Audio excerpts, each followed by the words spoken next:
एक समय की बात है, सियाना नाम के गांव में बेन नाम का एक जमींदार रहा करता था। वो बहुत ही अमीर इंसान था। अमीरी तो जैसे उनका पुश्तैनी हक था और उसमें से बेन और भी अमीर बनने की चाह रखता था। बेन अमीर बनने की लालच में बहुत ही दुष्ट और दुराचारी बन गया था। वो हमेशा कर्ज दिए हुए पैसे बहुत ही सख्ती से वसूल किया करता था। बेन किसी की कोई परवाह नहीं किया करता था। इसीलिए बेन के पास से जिसने भी कर्जा लिया था वे सब भिखारी बन गए थे। लेकिन लोगों के पास कर्जा लेने के लिए बेन के अलावा कोई और विकल्प भी नहीं था। बेन सिर्फ सियाना में ही नहीं, आस पड़ोस के गांव के लोगों को भी कर्जा दिया करता था। पास में ही मोरगोना नाम के गांव में स्टुअर्ट नाम का एक गरीब किसान रहा करता था। स्टुअर्ट बहुत ही मेहनती किसान था। वो अपनी खेतों में कड़ी मेहनत किया करता था और जो अनाज की उपज होती उसी से अपने परिवार का पालन पोषण किया करता था। लेकिन स्टुअर्ट की बेटी लियाना बड़ी हो गई थी और उसकी शादी के लिए स्टुअर्ट को बेन से कुछ कर्जा लेना पड़ा था। गरीबी के मारे और कर्ज के बढ़ते हुए ब्याज की वजह से स्टुअर्ट उसे नहीं चुका पाया। ब्याज तो जैसे उसके ऊपर एक पहाड़ की तरह बढ़ ही रहा था। मोरगोना में स्टुअर्ट की तरह और 15-20 लोग थे जिन्होंने भी बेन से कर्जा लिया हुआ था। वे भी गरीबी के कारण उस वक्त पर लौटा नहीं पा रहे थे। सालों से मोरगोना में कोई वसूली न होते देखकर बेन ने मोरगोना के सब कर्जदारों के घर और जमीनों को जब्त कर उसकी नीलामी की जाए ऐसी सूचना अपनी मुनीम को दी। मुनीम तुरंत ही मोरगोना में दाखिल हुआ और सारे कर्जदारों को इकट्ठा कर उनसे बात करने लगा। तो मोरगोना के मेरे प्यारे से कर्जदारों, तुम सब मेरी बात कान खोल के सुन लो। अगर 8 दिन के अंदर अंदर तुमने अपना सारा कर्जा या उसका ब्याज तुम अगर नहीं चुका पाए तो तुम्हारी सारी जमीनें और घरों को नीलाम किया जाएगा। समझे कि नहीं? तो चलो 8 दिन बाद मिलते हैं। मुरगोना के सारे कर्जदारों के पैरों के नीचे से मानो जमीन खिसक सी गई थी। 8 दिनों में वो भला कहां से इतने सारे पैसे जुटा सकते थे? सभी लोग परेशान हो गए। स्टुअर्ट तो कुछ ज्यादा ही मायूस हो गया था। वो गरीब जरूर था, लेकिन स्वाभिमान, इज्जत, इन सब की स्टुअर्ट की नजरों में बहुत ही ज्यादा अहमियत थी। इन 8 दिनों में स्टुअर्ट ने कर्ज के पैसे जुटाने की अपनी सारी कोशिशें की और साथ में वो भगवान से प्रार्थना कर रहा था कि भगवान उसको इस मुसीबत से निकाल ले। लेकिन स्टुअर्ट की वो सारी कोशिशें असफल रही। देखते ही देखते 7 दिन खत्म हो गए। 8वें दिन की शाम में भी पैसों का कोई इंतजाम नहीं हुआ। स्टुअर्ट अब बहुत ही निराश हो गया था। अगले दिन के अपमान से कैसे बचा जाए, इसका कोई हल स्टुअर्ट के पास नहीं था। रात जैसे जैसे बढ़ने लगी वैसे वैसे स्टुअर्ट के दिमाग में एक ख्याल पक्का होने लगा और वो ये था कि सबके सामने अपमानित होने से अच्छा ये होगा कि वो उस जगह को ही छोड़कर चला जाए। और वैसा करने का उसने सोच भी लिया था। मध्य रात्रि होते ही स्टुअर्ट गांव के बाहर एक घने जंगल की ओर चल पड़ा। उस जंगल में एक बहुत ही गहरा तालाब था और उस तालाब के पास एक जिन रहता था। थोड़ी देर चलने के बाद स्टुअर्ट को एक तालाब दिखा। चांद की रोशनी से वो तालाब रात में झिलमिला रहा था। स्टुअर्ट ने सोचा एक बार भगवान को याद किया जाए। ये सोचकर स्टुअर्ट उस तालाब के किनारे घुटनों पर बैठकर अपनी आंखें बंद कर कुछ बोल रहा था। उसी तालाब के पास बहुत ही बड़ा एक इमली का पेड़ था। उस पेड़ पर एक जिन रहता था जिसके एक डाली को पकड़कर एक जिन सुकून से झूला झूल रहा था। रात के समय किसी इंसान की आवाज सुनकर जिन ने झूला झूलना बंद किया और डाली से आवाज की ओर देखा तो एक इंसान तालाब के किनारे बैठकर कुछ बोल रहा था। ये सब देखकर जिन थोड़ा चौंक गया। वो सोचने लगा, बीच रात एक अकेला इंसान, वो भी इतने घने और डरावने जंगल में। कुछ तो गड़बड़ है। चलो जाकर देखता हूँ आखिर माजरा क्या है। स्टुअर्ट अपनी प्रार्थना खत्म कर वहाँ से आगे बढ़ने वाला था, तभी अचानक जिन उसके सामने जाकर खड़ा हो गया और जोर जोर से हंसने लगा। जिन को सामने देखकर स्टुअर्ट जिन के ऊपर जोर से चिल्लाया, कौन हो तुम जो भी हो मेरे सामने से हट जाओ। जिन को स्टुअर्ट की बात सुनकर अजीब लगा कि ये इंसान मुझे देखकर थोड़ा भी डरा नहीं। तभी जिन जोर से स्टुअर्ट से बोल पड़ा, कौन हो तुम? शायद तुमने मुझे पहचाना नहीं। मैं हूँ इस जंगल का जिन। तो मैं क्या करूँ? तुम जिन हो या कोई भूत, मुझे उससे क्या। मैं तो इस जगह को छोड़ के जाने वाला हूँ, और वो भी हमेशा के लिए, और शायद ही इस जगह पर मैं कभी वापस आ पाऊँ।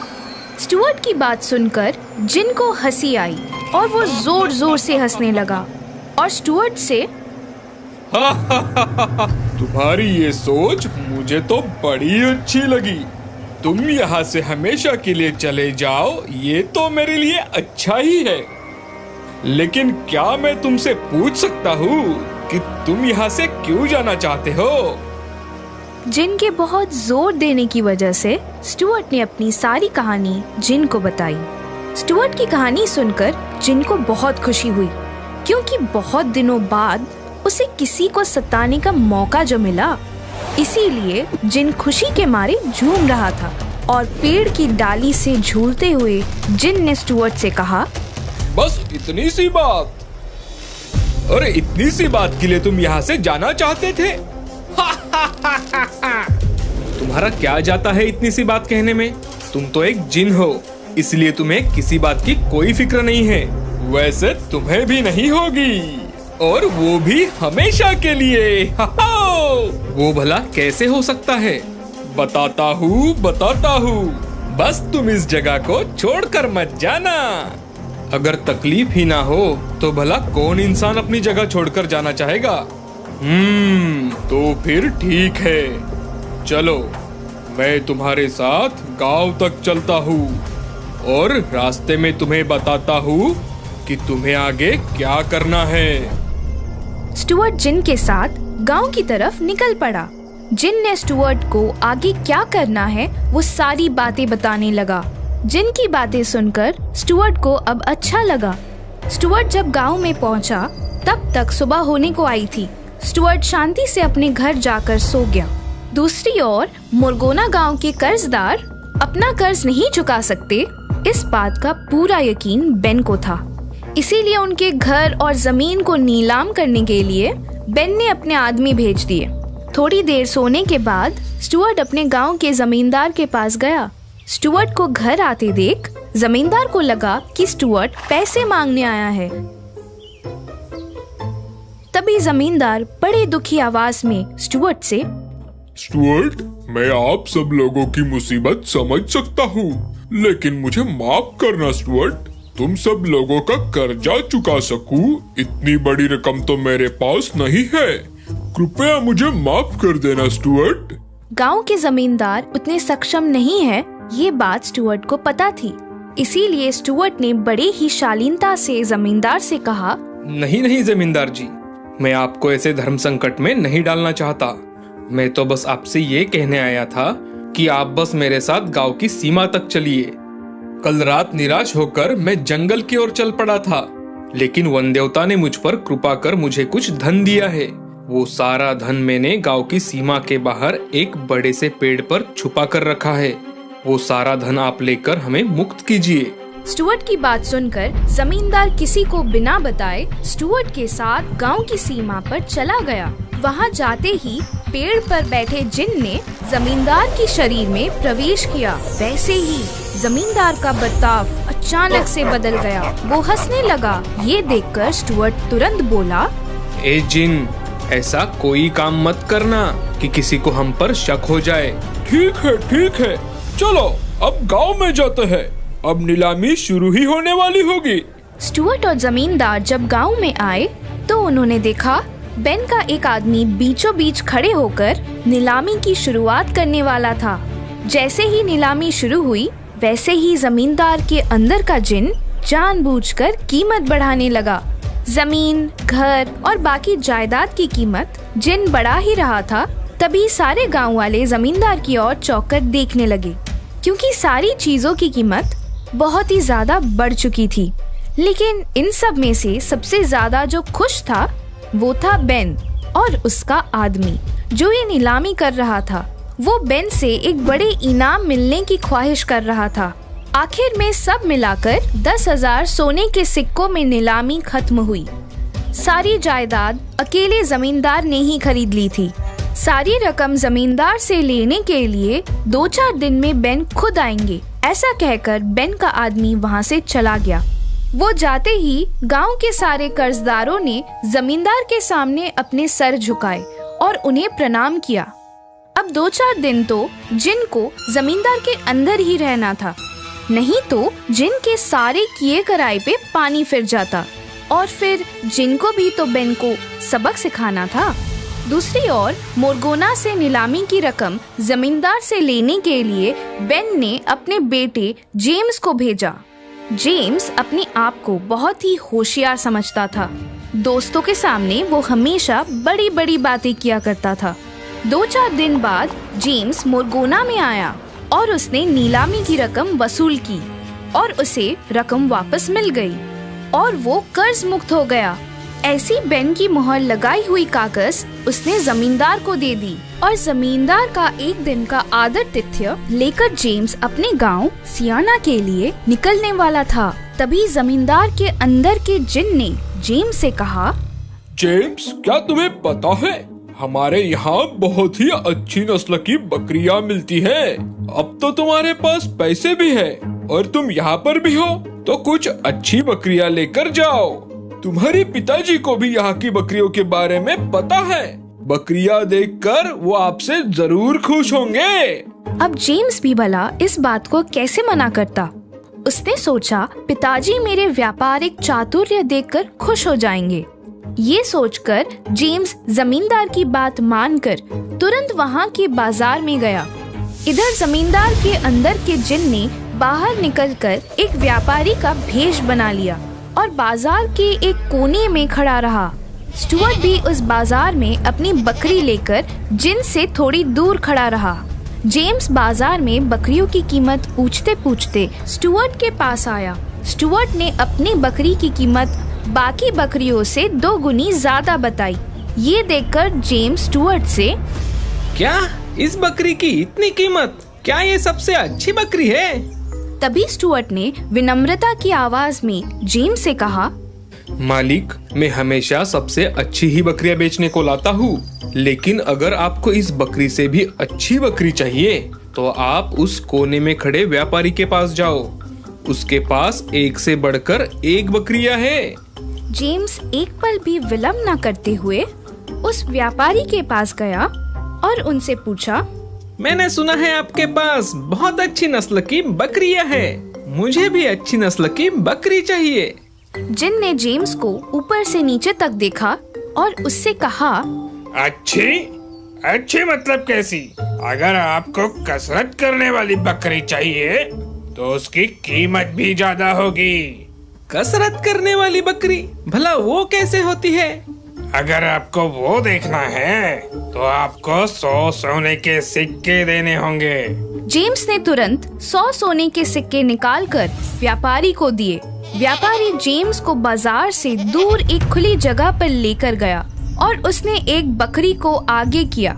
बकरी पेड़ पे चढ़ने लगी, गोल गोल घूमकर कूदने लगी। बकरी ने बहुत सारे करतब करके दिखाए। ये देखकर जेम्स हैरान रह गया और उसने व्यापारी से पूछा, क्या आपको ये बकरी बेचनी है? बेशक, लेकिन इसकी कीमत 2000 सोने के सिक्के है। 2000 सोने के सिक्के? क्या कभी एक बकरी की इतनी कीमत होती भी है?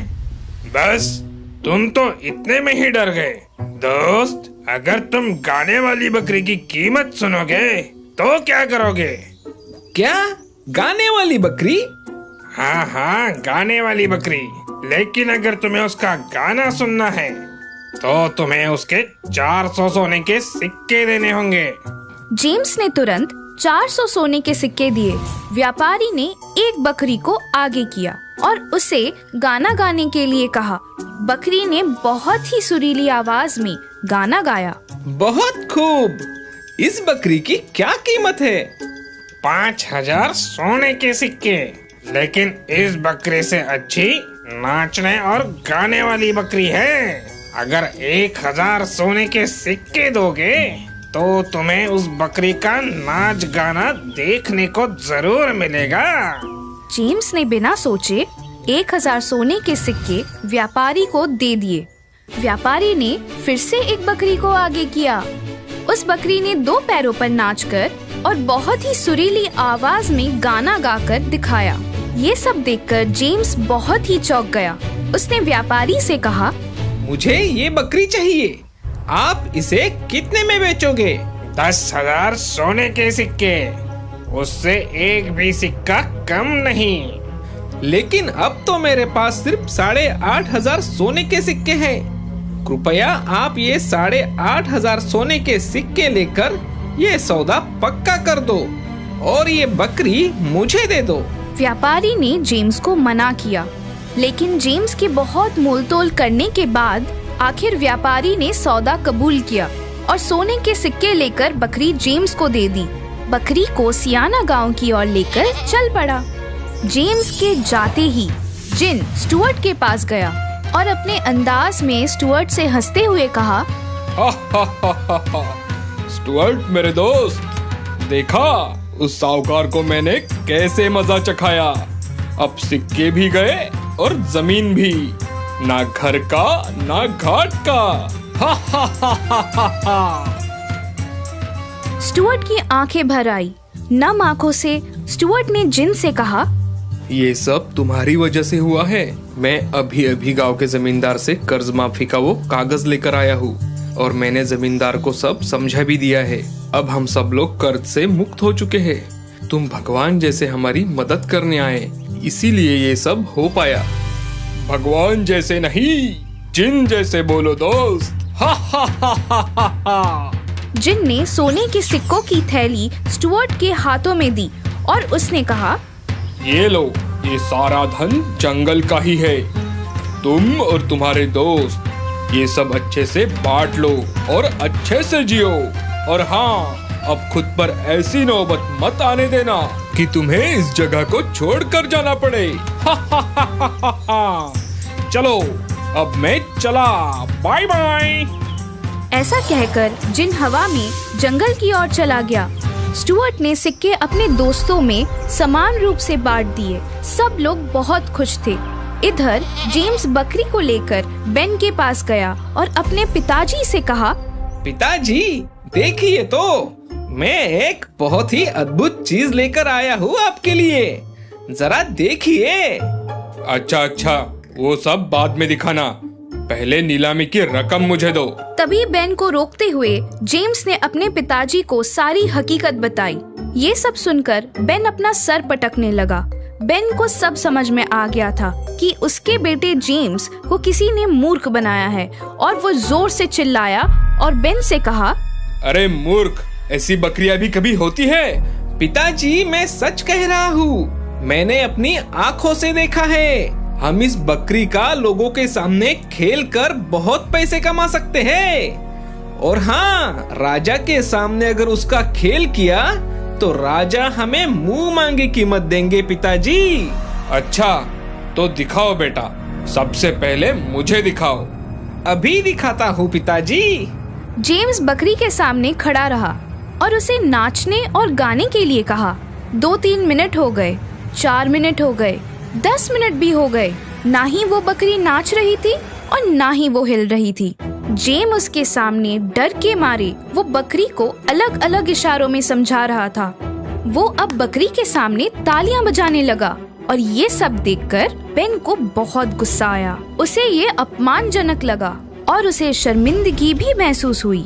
अपनी जगह से उठकर बेन जोर से जेम्स के ऊपर चिल्लाया और उससे कहा, अरे मूर्ख, तुम्हारी बकरी तो नाचने से रही, अब तुम ही नाच गाना करो और लोगों को पैसे फेंकने को कहो।